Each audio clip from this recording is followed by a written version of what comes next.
Hi guys, I'm Adam Wilborn from WhatCulture. He's Michael Hamfler from WhatCulture, and Saturday night's main event is this weekend. We are looking forward to it now. You've been looking forward to it for a while. Yes, the M-E in SNME means me, because that's what this show feels like it's for. Look, it's about time, if you ask me, that there was more wrestling for the 30s. We're all in our 30s-year-old millennials. There's not enough of that going around, is there? Like, especially the white males of professional wrestling. In all seriousness, it is a very nice, nostalgic glow that sort of surrounds this show. Indeed, the briefcase that Cody Rhodes opened early this week, beaming out potentially the Winged Eagle World title. We'll get to that a little bit later on. The red, white and blue ropes, the inclusion of Jesse Ventura on colour commentary. Indeed, the Saturday night's main event branding in all of its glory, WWE's relationship with NBC and all that kind of stuff. They are leaning in hard in a way that they never truly did in the mid-2000s, bringing back of the Saturday night's main event branding. This is a far more loyal presentation. Oh, it seems like it's going to be anyway. We can speculate that it feels like it's going to be a more loyal rendering of what people loved about Saturday night's main event first time around. Look, it wasn't something here in the UK we could watch, and yet because of the mad things that went down on Saturday night's main event and the stuff that you would see clips of on the Coliseum videos and the like, and the things that WWE have rightfully lionised, you know, one of the highest viewed matches of all time in Hogan and Andre on the main event in 1988 and the like, and the way that Dick Ebersol changed WWE's production style and made it look like the WWE that still exists today. Saturday night's main event is embedded in the DNA of WWE, and it's a worthwhile thing to lean on when you just think there is absolutely no nostalgia somehow still to milk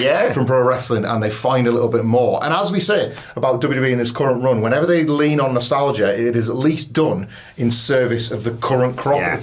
This is the way to do it. The hype is there for people to look at stuff they remember from their youth, but when you're actually watching the show, it's the stuff that you want to be hyped about right now, today. Like, this could be one of the highlights of 2024's wrestling year. Yes, it doesn't feel quite so December's here. Let's just wrap up the year. God, no. Big things could be happening. Let's dive straight into it with the women's US title tournament final. It is, of course, the semi-finals on SmackDown tonight. It's Bayley or Chelsea Green in the final, taking on Michin or Tiffany Stratton. Who you got? Who made that graphic? They got the wrong title. Natalia's winning that one. No one cares about it. Right, I said just before we recorded, I was just going to try and go with my heart over any other possible booking permutation. I'm going to do that, and I'm going to say Tiffany Stratton. Wow! I'd been leaning on Bayley winning a thing in that way, that like Triple H wanting to establish this women's Intercontinental title with a kind of, women's US title, but both women's secondary titles with established sort of veteran presences that can give the belt the start it needs in life. Tiffany Stratton is a bolder choice. However, it is at long last something different to do between her and Nia Jax while she holds that briefcase. They've done the teasers and they've kind of stretched that premise about as far as they can. I can actually see Nia Jax helping Tiffany win it as well. I'm going to go with the Bayley-Tiffany Stratton final. I'm going to go with Bayley winning on SmackDown tonight. Chelsea Green is a sentimental favourite in her own kind of way, but Tiffany Stratton gets the win. She's got the briefcase, but in Nia Jax's mind, this United States title will keep her from needing to perhaps cash in on her as champion and that sort of thing. And then that still gives you, 6 months for her to lose that title and hold on to that briefcase and wait in the wings. Good match at WrestleMania. Yeah, that makes sense. I'm going to go with Tiffany Stratton. But I would say there is a case for at least 3 of the 4 in the I was about to say, I'm sorry, Michin, but you're not factoring into any of our guesses. No. Sod's law, she wins tonight on SmackDown. She's going all the way. Yeah. But it's 3 from one of the 3, like you say. Tiffany Stratton is someone I've considered in there, but I think the one is going to come from the other side of the bracket. I can't call it though. Like, we were talking about it on the news, me and Andy. Like, it would be lovely for Chelsea Green. People have been calling for her to get her flowers for quite some time now, and this would be the nice way to do it, because I don't feel like she's winning a world title anytime soon. She's not capable of doing that, of course. But I am going to go with Bayley purely because I think it is the thing that you said, and if they're going to give the IC title to Natalya, Jesus Christ, give it to anyone else. Nothing against Natalya, she's just boring as sin. That's quite against her. Oh yeah, sorry. give it to Dakota Kai for me. But we're not talking about that title, we're talking about the US title. Bayley, like that, oh wow, that's a big title. Straight out of the gate, Bayley's won it, Bayley's wanted to win it, Bayley's been in the tournament along with like Naomi and, well, should have been Jade Cargill, and I think Bayley winning it factors in of like, you've really benefited from Jade Cargill not being in this tournament, haven't you? And it eliminated Bianca Belair, the attack, so that's worked out well for you. I don't think she was the one behind the attack. I kind of hope it was Naomi, to be honest, but I like the fact that it can be factored into it, and yeah, like I say, it's just a big name to immediately put the new title on. It looks like a perfect crime that she's framed Bayley when she, I like that too, actually, good tournament. I've enjoyed this tournament. Yeah. Less so the IC. Moving on, we have the I always forget what they're called. The Women's World Championship, the Raw title for the women, basically. It is Liv Morgan versus Io Sky. Like I said, and like we will probably get onto a little bit later on, this is not just a throwaway show at the end of the year. Obviously, it's a catalyst, Jay White, for a lot more as we head into 2025. So is this the first title change of the night? Well, I have another question for you. Is this programme that's taking place the first time in recorded history that a belt tug of war actually made a title match more dramatic because Liv Morgan wasn't in it? When Io Sky and Rhea Ripley were kind of like trying to wrestle a belt from one another at the close of Monday's Raw, it suddenly felt like you were witnessing a potential WrestleMania match come to life, or certainly a huge match between now and WrestleMania between those two on, let's be honest, the billion other shows that they could run any major matches on between now and April 19th and 20th. I started to visualise Io Sky and Rhea Ripley as something big, maybe something for January's Rumble, maybe something massive for the Sky Dome when they run Elimination Chamber. Oh, yeah. Another Saturday Night's Main Event that we're getting on January 25th. I think it is. You're right, the weekend before the Rumble, isn't it? Loads and loads of significant stages that you can't just breeze past as you start to like build that WrestleMania card, which, let's be honest, The Rock's going to just bulldoze when he decides what he wants to do anyway. So I love him. He's an agent of chaos, I'll give him that. But it has sold me on the idea that Io Sky will win this title, and dare I say that's something of an upset. You mentioned again, we talk about December shows and around the time that like typically the pieces are quite set. I like to favour heel champions. WWE has favoured heel champions. I like that method because it kind of like presents the Rumble as the biggest obstacle for the baby faces, and then the Elimination Chamber is a similar obstacle. Like baddies being dethroned at WrestleMania, but there's just so much to do. There's Netflix Raw. There's so many occasions that need so many big matches. Rhea and Io is looking like one. And I think, like I say, not in terms of a wrestling standpoint, but I think in terms of a result in the booking, it could scan as an upset, but I think Io's getting it done. I don't know how this one goes either. I will 100% bite on an Io niffle. I'm going to go Liv Morgan to retain, just because for the reasons you laid out of like, you kind of want the right people to hold the titles going into 2025. And I feel like after this, we talked about Charlotte Flair in the news today. Disregarding her, and not to disregard her at all, she is the queen, but she's far better as a heel. I can easily see the Raw on Netflix, January 6th, Liv Morgan. We're going to have a big celebration. What a year 2024 was for me. And no one could possibly, oh God, Becky Lynch is back. Well, for that reason, I'm going to go with Liv Morgan, but I'd have no problem whatsoever with Io winning it. Or if they just kind of hot potato it and decide who's the most popular, what's the most desired match? Because you could think of, I mean, we've talked about the fact you could have about 3 different WrestleMania cards. You could think of a good 4 or 5 matches for this title when April rolls around. They've used title wins or big moments to sound out crowds before. And there's the transfer window to factor in. Indeed. Yeah. Like, these rosters could like move about a little bit. You expect it a little bit ahead of Raw moving to Netflix in January. I just want to, when you mentioned Becky Lynch making that return, I just want to, back to the tournament final a second. Tiffany Stratton, obviously the associate of, who does she work for? A queen, no. Right. Imagine her being crowned as a queen of her own alongside a queen, only for Charlotte Flair, the queen, to make her return, and that kind of like dampen the celebration. She needs to be a heel, but yes. You know what I mean? Yeah. So that's a Becky Lynch and Charlotte Flair return on the show. Oh, if Tiffany's Charlotte Flair, as much as I don't want Charlotte to be I don't want Charlotte to be a babyface, but if I get Tiffany versus Charlotte Flair for the US title at WrestleMania, I'll kind of allow for anything. Queen versus Queen, her and Nia, all the marbles. They've had shoot fights in the past. I'm not saying they can go, but they can go. So like NXT's rehabilitated the Underground match, of course. WrestleMania Underground. There's been one in Vegas in the past. We got some law. Yes. God, it'd be nice to go to Vegas next year, wouldn't it? Oh, absolutely. Lovely in April, isn't it, Andy? I've heard as much. Actually, I was speaking to Bayley recently, and she said Luxor in your native Egypt. That's it, yeah. And native Egypt. Right, let's move on to the World Heavyweight Championship match. It's it's Gunther, sorry. I wish. Versus... Them days are over. Versus Finn Balor versus Damian Priest. This has changed, obviously, from the singles match. I kind of prefer it as a triple threat because Finn versus Gunther, as much as I want to cheer for Gunther anyway, it's far better of like clear heel Finn, clear babyface Damian Priest, clear awesome champion Gunther. Yeah, the least captivating match on this show, but that's a compliment to the card more than it is a massive criticism of these three. Gunther doesn't have bad matches, but like this doesn't feel like it's going to be one of the greats. That's fair. I think partially because it's a triple threat. I didn't think it was going to be any better as a singles. I agree with you. I think Damian Priest is this is addition by addition, which is typically in a triple threat the opposite is true. You're normally looking to get out of like having somebody get pinned, or you're looking for a little bit of a fire escape from a cul-de-sac you've walked into or whatever. Not this time. I think Damian Priest and Finn Balor's rivalry, though over to everybody but Triple H, will be the difference here. Gunther will get to retain, look dominant, look strong, while those two kind of can't stop fighting each other. It's made enough sense with the fact that like they've been in each other's business in 2024 and it's cost them world titles. It's another Finn Balor master plan that hasn't quite worked out, isn't it? This? Yeah. But a Gunther retention. I think the best you can hope for is just the fact that this crowd is going to be so hot and so into everything. I would quite like Gunther to be one of the ones to try and like pierce, just ruin everybody's fun.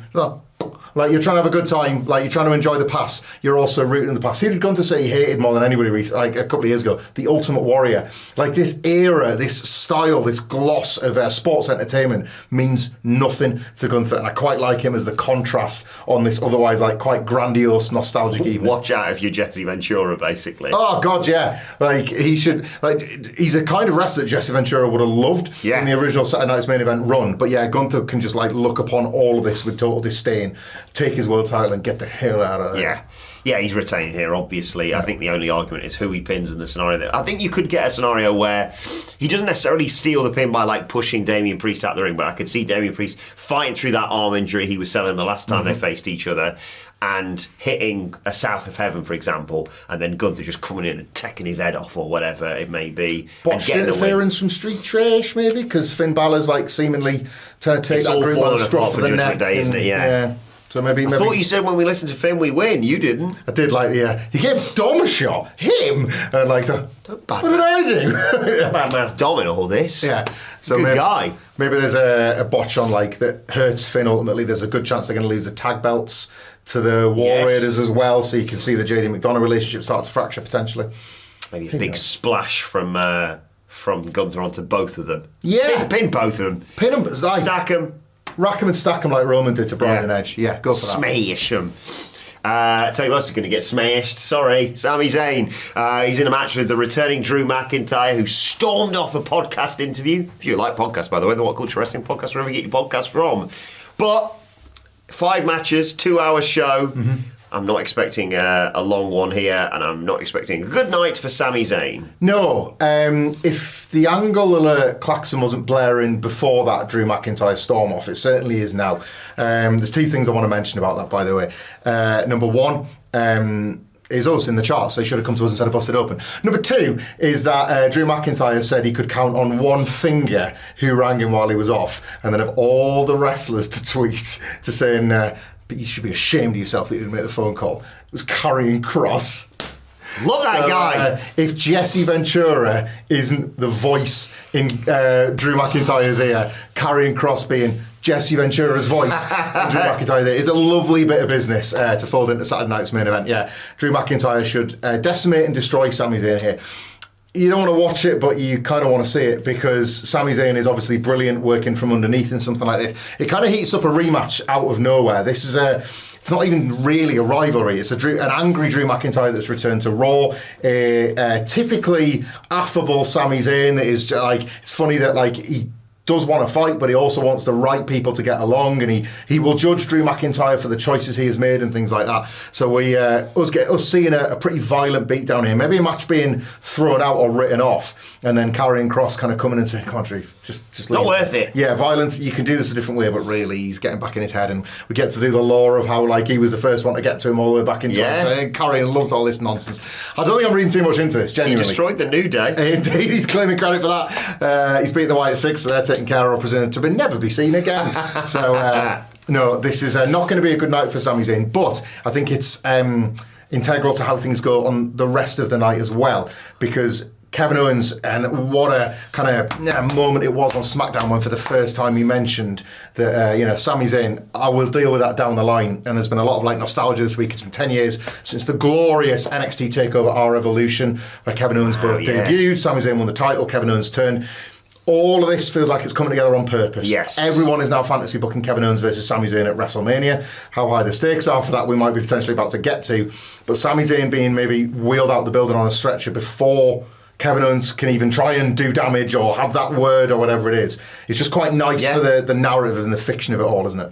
I'm once again asking Triple H to book a good Rumble. Right, with that in mind, yes, Drew destroys Sami Zayn tonight, whether you want to do a pinfall or not, it doesn't really matter. He has decimated him. Yep. This is the last we'll see of Sami Zayn until the Royal Rumble when he comes back to eliminate Drew McIntyre. Nice, yes, huge prep, music hits. Fun little feud there. Mm-hmm. Like you say, you've got the Sami Kevin feud in the Drew, how could you do this to me? Well, I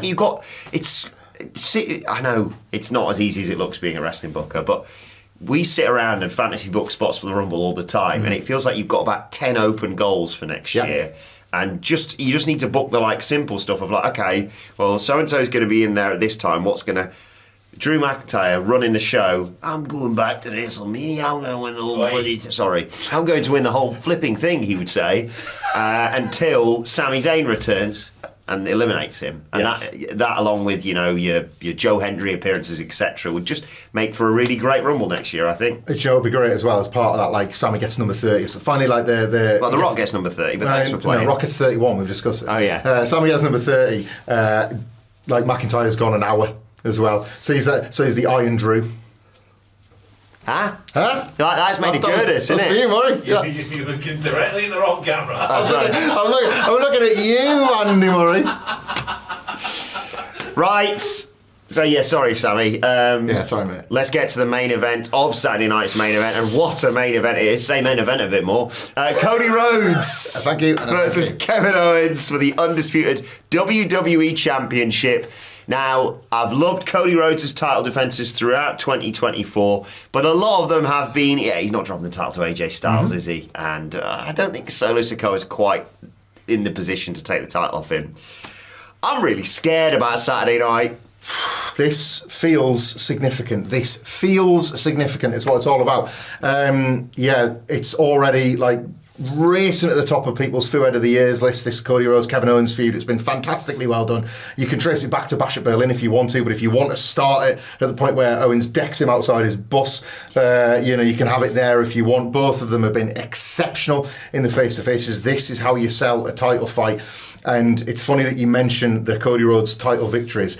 Ultimately, you can't arrive at a point without getting those wins on the board. And it's been to Cody Rhodes' immense credit, the year he's had in 2024 when he's gone and won the title. And then a lot of people have immediately just raced him all the way to WrestleMania 41 because of that thing with The Rock the following night on Raw. So potentially what he's done there is risk the credibility of every single one of his programs in the aftermath. And yet they've all been great. AJ Styles and Backlash, one of my favourite matches of the year. Yes. And as you say, that result was kind of never in doubt, really. The cage match against Solo Sikoa was a minor miracle on SmackDown because the SummerSlam match was crap. Disagree, but okay. The way he's been folded in and then back out of the stuff with the bloodline. The idea that we are, many of us, myself included, forecasting a title change here, and yet Kevin Owens, twice now, has been folded into Cody Rhodes' world for us all to speculate on what's going to happen when Randy Orton returns. Yeah. Is so impressive. So much of this is rooted in Roman Reigns as the despot leader of the bloodline, and Kevin Owens' outward frustration of that. We've already mentioned about what he's going to want to do about Sami Zayn long term because of all of that as well. It's legitimately inspired stuff. And so would be the title change at this point. So would be the title change. The Winged Eagle tease seems to be as good as confirmation as you're ever going to get that Cody is finally going to get his goal with that belt. But the idea that he walks in with it and can't leave with it is extra inspired. Kevin Owens, right, could win that title and do what Mr. Perfect did on a Saturday Night's Main Event and smash it up with a hammer. Because Cody Rhodes getting that belt is just yet more fuel to the Kevin Owens fire that the Chosen One gets whatever he wants. Like, it's like, oh, we've rolled out yet another red, white and blue carpet for the American Nightmare. He's even getting his favourite belt. Well, I'll show you what I think of that. And then, like, Kevin Owens subverts it. He smashes the Winged Eagle with a hammer and he brings out, like, John Cena's spinner. This is my belt. How about that? I hate you and I like this. Like, it's just... It's got bits of pineapple on it. Do you like that? Yeah. Screw you. It's my belt now. The potential of the Zayn Owens WrestleMania match being for the title, if indeed that is the direction, or indeed Kevin Owens being that heel that can lose the belt either at WrestleMania or on the road to it, throws Cody into the Royal Rumble potentially. Jesus Christ, like, and all of this is to say, Cody Rhodes winning gives Kevin Owens even more like fury and fume going forward between now and WrestleMania. There's no bad outcome. I think I want to watch the world burn with Kevin Owens in the centre of the flames. Yeah, I was really trying in my head before we came in here to work out a way to say, I think Cody Rhodes win this one. But as the weeks have gone on since they set this up, like you say, from Bash in Berlin and the fun story they've been telling on telly, of course, of just like, couldn't bring himself to do anything in Berlin about the injury. Didn't mess about when it happened on SmackDown last week, though. Straight on top of it. And I can't present a scenario where this happens, that Cody Rhodes actually retains. I read a brilliant piece, yes, I can read, ladies and gentlemen, whatculture.com/WWE about things that need to happen at Saturday Night's Main Event, written by our very own Jamie Kennedy. I think he's nailed it. I think he's nailed it on this, and I can buy into that. And I'm sorry for Kevin Owens fans that he's not going to be holding it to WrestleMania, but he is going to get a brief run with the belt, because Jamie suggested, what if Kevin Owens wins it here and drops it back to Cody because of maybe shenanigans or exploiting an injury or whatever, drops it back to Cody because of a Randy Orton return at Saturday Night's Main Event in January, which means Cody's still the champion when the Rumble happens and all that, and you've got the road to WrestleMania and The Rock or whatever that may be. Yeah. But I think they've done this a lot, particularly on NXT, of like, does it affect these beloved champions if they drop the title briefly? Trick Williams, Fraxium, and it doesn't. It doesn't, especially if you're a megastar of Cody Rhodes' level and the person taking it off you is someone like Kevin Owens as well. I think the title changes hands as well. Who is Cody Rhodes compared, and rightfully so for all the good reasons, to in terms of like recent WWE top stars? It's John Cena, isn't it? They did exactly that with John Cena and Edge in 2006, and it was well on the way to making Edge, even though it was all of like, what, a 3-week title reign after the first Money in the Bank cash in. Yeah, there's lots of history to support that. It's a great take from Jamie, and it's not even just Saturday Night's Main Event. If you wanted to like throw it on as the Netflix main event on the first night of Raw, this is it. The transfer window as well. He was on seeing Nick, not the other one, Postman Pierce. Yeah. The idea that Kevin Owens, in an attempt to therefore avoid wrestling Cody Rhodes again, could broker a switch with Gunther where he goes SmackDown and he goes Rhodes. Sorry, Cody, you can't get me. Can't get me. I'm away now. The potential seems too great to not have this Kevin Owens as a champion. And as I say, the only thing that kind of like makes a Cody Rhodes win palatable at this point is that Owens would maybe be even better when he's even angrier. Like, just they've absolutely nailed this, and I think like I'd like to think at least our enthusiasm for like both outcomes and the potential, like the tendrils that spill out of all of this is kind of like what supports that. Great stuff. I feel bad because one of the reasons why I want Sami Zayn to get his head caved in is because it's like, right, that match is finished, so this match gets a lot. There's 5 matches on the con, it's 2 hours, so it's going to be really, really exciting. But let us know your thoughts, let us know your predictions in the comment section, where I will of course bring you all the fallout for it in the coming days. But for now, enjoy Saturday Night's Main Event. He's been Hamflet, I've been me, you've been you. We'll see you soon.